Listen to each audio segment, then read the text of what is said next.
जल जीवन है और इसके बिना जीवन की परिकल्पना ही असंभव है।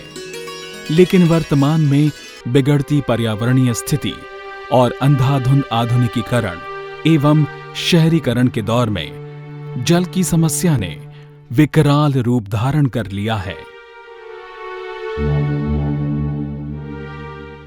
बात सिर्फ शहरों तक ही सीमित नहीं है। देश के किसान और ग्रामवासी भी इस समस्या से जूझ रहे हैं। ब्रज के गांव भी इस समस्या से बचे नहीं हैं।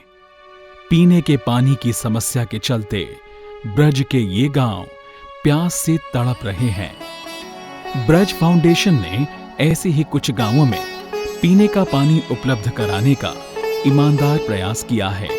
आइए देखते हैं इसी से जुड़ी एक रिपोर्ट। राधे राधे, जय श्री कृष्णा। आप कई बार ब्रज आए होंगे। क्या आपको ब्रज में पानी का स्वाद कुछ खारा लगा? जी हाँ, कुछ नहीं, बहुत खारा। दरअसल पूरे ब्रजमंडल का 85% भूजल खारा है और खारापन जल की पहली सतह से ही प्रारंभ हो जाता है। अब इसको लेकर भी ब्रजवासियों की अपनी भागवत है। कहते हैं कि अगर मीठा जल घर में मिल जाता तो गोपियां जल भरने बाहर कैसे जाती, और बाहर ना जाती तो कान्हा उन्हें छेड़ते कैसे। इसलिए जानबूझकर कान्हा ने ब्रज का जल खारा कर दिया ताकि गोपियां जब जल भरने जाएं तो उन्हें छेड़ सके।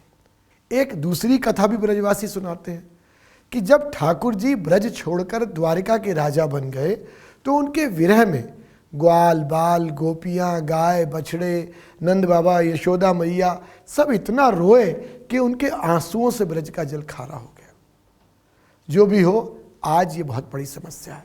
सबसे बड़ी बात तो ये है कि छचियाबर छाछ पर ठाकुर को नाच नचाने वाली गोपियों को आज अपने घर से मीलों दूर जल भरने जाना पड़ता है। वैसे ये कथा की बात अलग है, ऐसा था नहीं। संत बताते हैं कि ब्रज में तो हजारों कुंड और सरोवर जल से भरे रहते थे। यमुना जी का मीठा जल बहता था। हरियाली इतनी थी कि नित्य मेघ छाए रहते थे। अक्सर वर्षा होती थी। नर्म नर्म दूब की घास पर ठाकुर जी विचरण करते थे। नमी छाई रहती थी। हमारे जंगल कट गए, हमारे पेड़ कट गए, हमारे पहाड़ तोड़ दिए गए, कुंडों और सरोवरों में मलबा भर दिया गया, उनमें गंदी नालियां डाल दी गई। यमुना में दिल्ली से लेकर आगे तक प्रदूषण हो गया। जल के सारे स्रोत सूखते चले गए और इस कारण भूजल खारा हो गया। आज देश के लाखों गांवों में पीने का पानी नहीं है। ये गांव प्यास से तड़प रहे हैं। जहां पानी है भी वो पीने योग्य नहीं है और बीमारियों का कारण बनता है।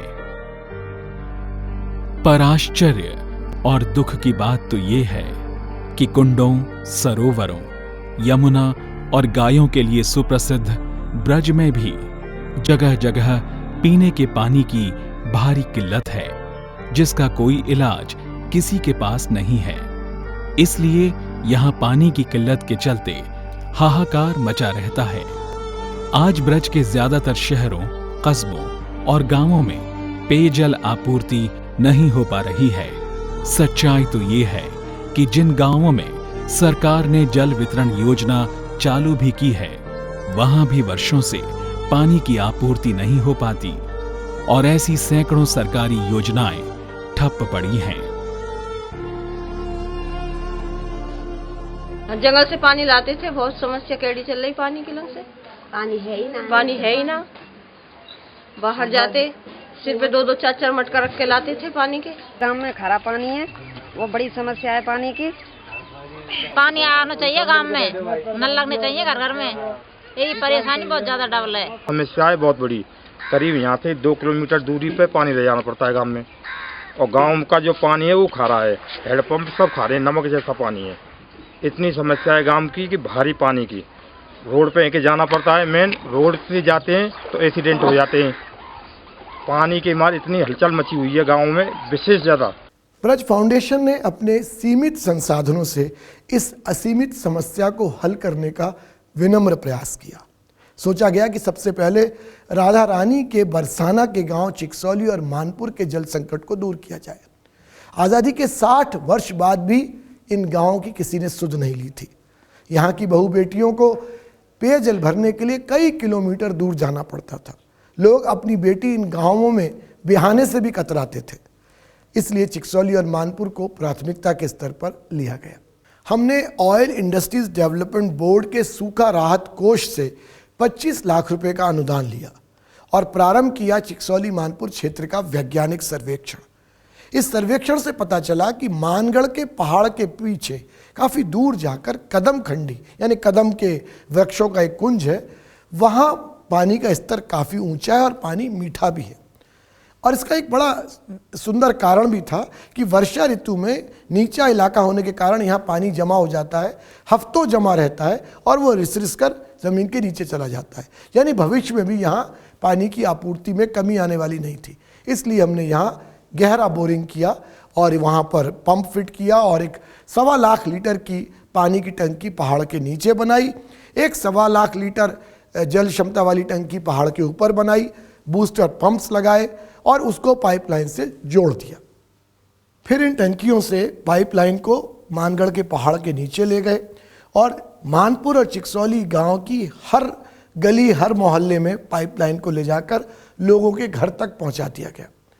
पर अब समस्या थी कि पंप लग गए हैं, बोरिंग हो गई है, पाइपलाइन बिछ गई है, टंकी बन गई है, अब ये प्लांट चले कैसे? इसके लिए ज़रूरत थी बिजली की। बिजली वहाँ थी नहीं, गांव में बिजली थी लेकिन कदम खंडी तक नहीं थी और फिर इसके लिए हाई वोल्टेज बिजली चाहिए थी। तो फिर हमको समस्या आई कि 25 लाख रुपए में ये सब काम पूरा नहीं हो सकता था।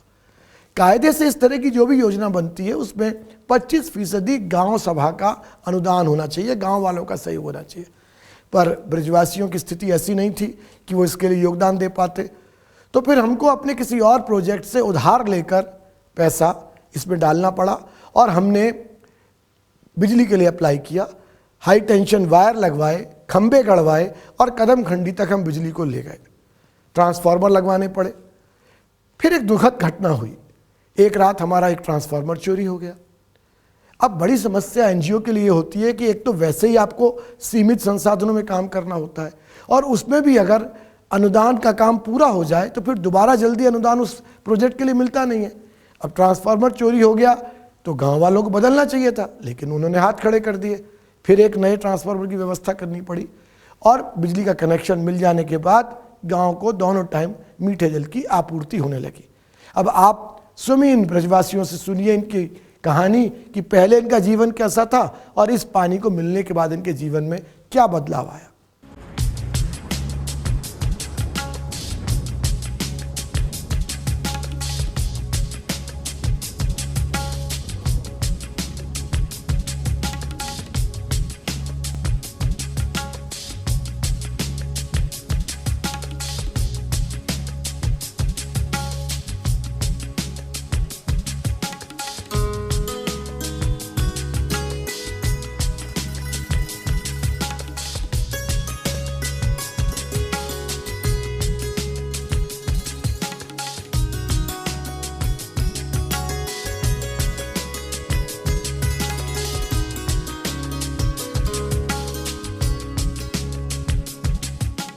बहुत दूर दूर से पानी लाना पड़ता था सिर पे रख के।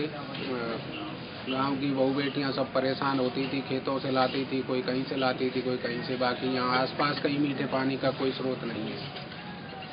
और बाबा महाराज की कृपा से ब्रज फाउंडेशन ने ये बहुत ही सराहनीय कार्य किया है, जिससे दोनों टाइम पानी पीने की सप्लाई सुचारू रूप से चल रही है। गाँव में कोई कुआं भी नहीं है मीठा, बाहर एक आध कुआं बना है और एक नल लग रहा था। उस नल पर पूरा गांव भरता था तो वहाँ जनानियों में बड़ा झगड़ा होता था और वो जंगल में है ना, गांव से बाहर या पूरे गांव में तो खारी पानी है और पत्थर है। पहाड़ के बाद फिर खारी पानी भी नहीं मिल पाता, या पहाड़ नीचे पत्थर निकलते, नल लगे नहीं। सुविधा इतनी है साहब, बहुत बढ़िया पानी मिल रहा है, मीठा पानी है। ये टाइम टेबल से चले तो बढ़िया सुविधा, गाँव में आनंद ले रहा है। बड़ी बड़ी दिक्कत है यहाँ पे। तो यहाँ पे पानी नहीं, पहाड़ के बीच में गांव आ जाता है तो पानी की तो सबसे बड़ी प्रॉब्लम बाहर जाने की नहीं हो जाती है। यहाँ से करीब किलोमीटर दूर जंगल में पानी लेने जाना पड़ता है वहाँ पे जनानी एक दूसरे को पानी भरने के चक्कर में तू में भी हो जाती, कभी कभी झगड़ा भी हो जाता था। वहाँ पे पानी भरने एक नली था तो गांव में बड़ी दिक्कत थी पानी के लिए। बहुत दूर दूर से कोई बुग्गी और ट्रैक्टर, कोई मोटरसाइकिल, कोई साइकिलों में पानी लेके आता था। बहुत ही राहत मिली है। हर घर में नल है तो हर घर में अपना पानी भर जाता है, जिसके कारण आज चिकसौली गाँव बहुत खुशी जाहिर महसूस कर रहा है। जब से पहाड़ पर टंकी नहीं है, अब पानी की व्यवस्था बढ़िया हो चुकी है, क्योंकि अब पहले गांव बाहर पानी के लिए जाना पड़ता था, अब घर पर ही पानी आ जाता है, पूरी व्यवस्था है। पानी का बहुत समस्या है यहाँ। सबरी भैया औरत बहुत परेशान रहती, नल पे जाती वहाँ लड़ाई झगड़े होते रहते। यहाँ पहाड़ की वजह से नल नहीं लगता है। जब से नल आए, जब से औरतन को बहुत आराम मिले, सुख मिले, औरत बहुत परेशान है। हम यहाँ 10 वर्ष पहले से वास कर रहे हैं। हम देखते थे कि हमारे घर की जो बहू बेटियाँ हैं, वे यहाँ से लगभग 1 किलोमीटर 1.5 किलोमीटर दूर गांव से बाहर जाके सिर पे घड़ा आदि लेकर के पानी भरने जाती थी। यहाँ पर अंदर कुछ कुएं थे, मगर देखा जाता कि इसमें सारा पानी, सभी कुओं का पानी खारा मिलता पूर्ण रूप से। तो जब इन लोगों के द्वारा, आप लोगों के द्वारा ये टंकी आदि की व्यवस्था हुई, तब से हम लोगों को बहुत ही इससे सुविधा हुई और हमारे घर की बहू बेटियों को बाहर नहीं जाना पड़ता। उनको यहीं पर अपना उचित मात्रा में जितनी आवश्यकता है पानी की मात्रा हमको पर्याप्त हो जाती है। तो देखा आपने, मानपुर और चिकसौली के ब्रजवासी कितने प्रसन्न हैं। आपको बता दें कि चिकसौली तो इसका अपभ्रंश नाम है। वास्तव में राधा रानी की 8 प्रधान सखियों में से एक चित्रा सखी का ये गांव है, पर बड़ा नटखट गांव है। कोई काम आसानी से यहाँ हो नहीं पाता। गांव वालों का सहयोग लेने के लिए बार बार जनसभाएं करनी पड़ती हैं, पर्चे छपवा कर बंटवाने पड़ते हैं, कई बार उनकी गालियां झेलनी पड़ती हैं, कई बार उनके ताने सुनने पड़ते हैं, जबकि ये सब काम तो उनकी अपनी समिति का होना चाहिए। खैर, हमने प्रयास किया कि गांव वालों की एक समिति बन जाए और वो संचालन करे इस योजना का, बिजली का बिल भरे, क्योंकि हमेशा तो ब्रज फाउंडेशन बिजली का बिल नहीं दे सकती थी, लेकिन सहयोग नहीं मिला। पानी बंद कर दिया गया, बड़ा भारी विरोध, हमको नरक जाने का श्राप दिया गया कि तुम पानी बंद कर रहे हो। हमने कहा भाई, पूरे ब्रज की अगर हर गांव में ये व्यवस्था करनी है तो ब्रज फाउंडेशन कब तक आपका बिजली का बिल देती रहेगी, आपको देना पड़ेगा। वो लोग नहीं माने, मजबूरन कई लाख रुपए का बिजली का बिल कई वर्ष तक हमने दिया और इस तरह ब्रज फाउंडेशन इस प्रोजेक्ट को लेकर भारी झंझट में फंस गई। हमने फिर ऑयल इंडस्ट्रीज डेवलपमेंट बोर्ड को निवेदन किया और उन्होंने एक थोड़ी राशि अवमुक्त की, जिससे इस घाटे को पूरा किया जा सके। लेकिन अब हमारे लिए इस योजना को आगे चलाना संभव नहीं था। खास बात यह कि हमारी योजना पूरी तरह सफल थी, शुद्ध मीठा जल गांव वालों को मिल रहा है, लेकिन इसके संचालन की जिम्मेदारी तो उनकी होनी चाहिए थी। तो हमने उनकी एक पंजीकृत समिति बनवाई और उसको ये योजना सौंप दी। अब ये उनकी जिम्मेदारी है कि वो समय पर बिजली का बिल जमा करें और अपने मशीनों का संचालन करें और घर घर पेयजल की आपूर्ति करें। यहाँ मैं एक बात आप सब देशवासियों से और भक्तों से कहना चाहता हूँ कि आप लोग बड़ी भावना रखते हैं ब्रज के प्रति। ब्रज में आते हैं, कंबल बांटते हैं, बर्तन बांटते हैं, भंडारे करते हैं, 56 भोग के वितरण करते हैं, लेकिन हमको ब्रज के बारे में अब संजीदगी से सोचने का समय आ गया है। अगर हम चाहते हैं कि ब्रजवासी वास्तव में सुखी हों, अगर हम चाहते हैं कि ब्रज हरा भरा बने, अगर हम चाहते हैं कि हमारी ठाकुर जी की लीलाओं के ग्वाल बाल आनंद से जीवन जी सके, तो हमको ब्रज की प्राथमिकताओं को समझना होगा। सेवा करने का भाव बहुत अच्छा है, लेकिन सेवा अगर निरर्थक कार्यों में की जाए, केवल कर्मकांड में की जाए, ब्रजवासियों के सुख दुख का ध्यान न दिया जाए, तो वो सेवा शायद ठाकुर जी को उतनी प्रिय नहीं होगी जितनी कि वो सेवा जिससे ब्रजवासियों का जीवन सुखी हो। तो इतना बड़ा देश है और विदेशों में भी बहुत सारे प्रवासी भारतीय रहते हैं। अगर हम सब लोग एक एक गांव को अडॉप्ट कर ले, एक एक गांव को अपना लें और उनकी समस्या जो जल की है उसको पूरा करने का काम करें, तो जलदान तो महादान है। पद्म पुराण में वर्णन आया है कि एक एक बूंद का जो आप संग्रह करते हैं और एक एक जल की बूंद का जो आप वितरण करते हैं, इससे कई जन्मों के आपके पुरखे जो हैं वो उनका उद्धार हो जाता है। तो मैं समझता हूँ कि अगर इस तरह की कोई भावना आपके मन में आएगी तो वो आपका भी कल्याण करेगी और ब्रजवासियों को भी सुख पहुंचाए। कहते हैं कि दृढ़ विश्वास ही सफलता की कुंजी है, और ये तो फिर भी एक निस्वार्थ भाव से ब्रजवासियों की सेवा करने के उद्देश्य से किया गया ऐसा कार्य था जो कि सफल होना ही था। ऐसा हमारा शुरू से ही अटल विश्वास था। आखिरकार राधा रानी ने हमारी सेवा स्वीकार कर ली। वह ब्रजवासियों की सेवा करने का पुण्य द ब्रज फाउंडेशन को प्राप्त हुआ, और विरक्त संत श्री रमेश बाबा के आशीर्वाद से चिकसौली व मानपुर गांव में घर घर मीठा पानी पहुंचाने का जो वायदा किया गया था वो पूरा कर दिया। अब इसी प्रकार दूसरे अन्य गांवों में भी पेयजल योजना शुरू करने का प्रयास जारी है। ब्रज में 1300 से अधिक गांव हैं, जिनमें से 650 से ज्यादा गांव पौराणिक हैं, यानी कृष्ण काल के हैं। लगभग सभी गांव में पेयजल का भारी संकट है। अगर इस एपिसोड को देखकर आपके मन में ब्रज के इन गांव में पेयजल का संकट दूर करने की भावना प्रबल होती हो और आप इस चिकसौली मानपुर पेयजल परियोजना के बारे में विस्तृत रूप से जानना चाहें तो आप हमारी वेबसाइट एक बार देख लें।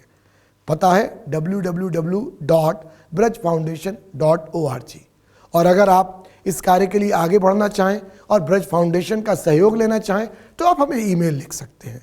हमारा ईमेल का पता है info@brajfoundation.org।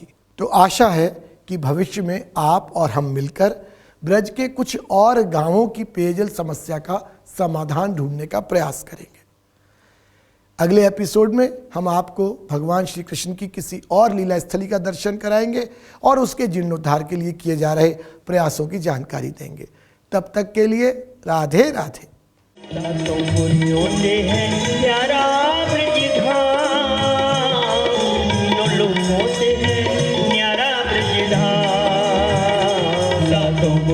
से